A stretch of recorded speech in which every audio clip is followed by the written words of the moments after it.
Melody আজকে প্রথম গাজর সিদ্ধ খাবারের সাথে পরিচিত হবে।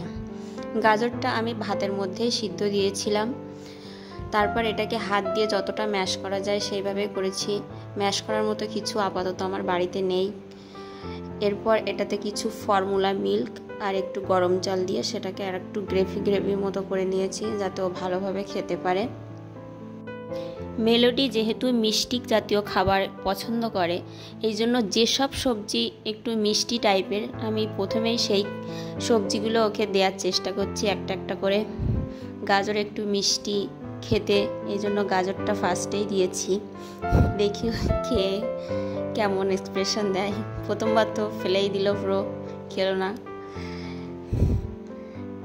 এবার ও একটু একটু করে খাওয়ার চেষ্টা করে, বুঝতে পারছে না যে কি খাচ্ছি। খাবারটা ও অতটা পছন্দ করেনি, একটু মিডিয়াম পছন্দ করেছে, ওই খাচ্ছি এরকম টাইপের। যে কোনো শিশুর ক্ষেত্রে প্রথম খাবার মানে শুধু খাবার নয়, সেটা একটা অনুভব, একটা স্মৃতি।